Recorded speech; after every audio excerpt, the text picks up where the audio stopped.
नमस्कार। कभी सोचा है एक ऐसी प्रार्थना के बारे में जिसके शब्द हमें शिव के जाने पहचाने रूप से लेकर उनके उस अनंत निराकार स्वरूप तक का सफर कराते हैं? आज हम उसी शक्तिशाली जटाजूट स्तोत्रम के रहस्यों में उतरेंगे। ये सिर्फ एक भजन नहीं, बल्कि दिव्यता को समझने का एक पूरा दर्शन है। तो सवाल ये उठता है कि भाई इस प्राचीन भजन में इतनी शक्ति आती कहाँ से है। इसका जवाब छिपा है इसके शब्दों में।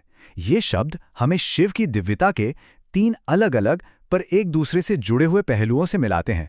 चलिए साथ में इस रहस्यमयी यात्रा पर निकलते हैं। तो हमारी ये यात्रा शुरू होती है शिव के सगुण स्वरूप से, यानी उनका वो रूप जिसे हम और आप तस्वीरों में देखते हैं, मंदिरों में पूजते हैं और अपनी कल्पना में बसाते हैं।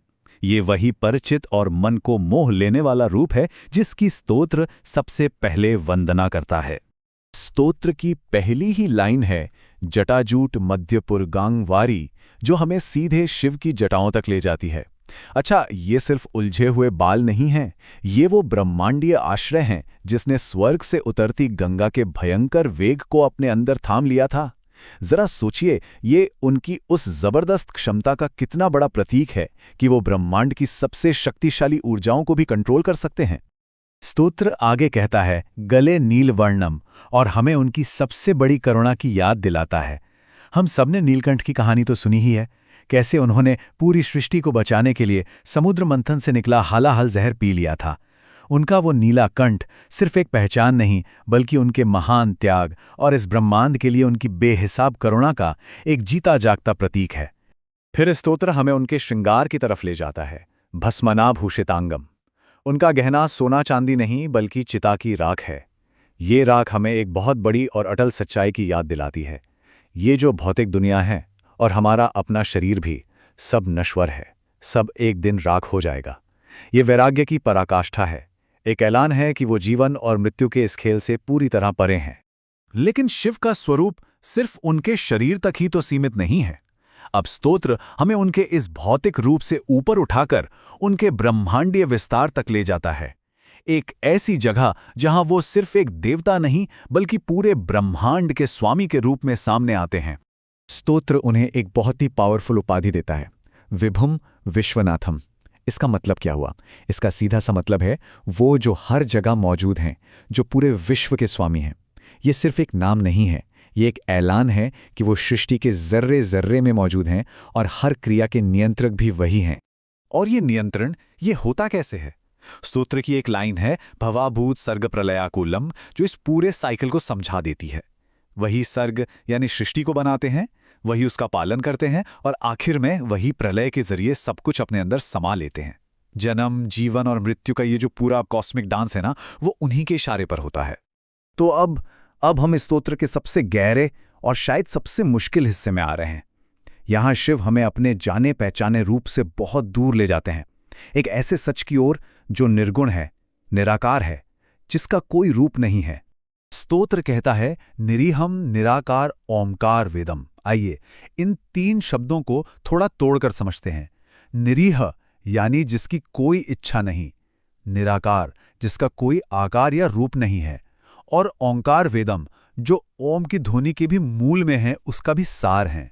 मतलब हम उन्हें किसी भी परिभाषा में बांधने की कोशिश करें ना, वो हमेशा उससे कहीं ज्यादा हैं।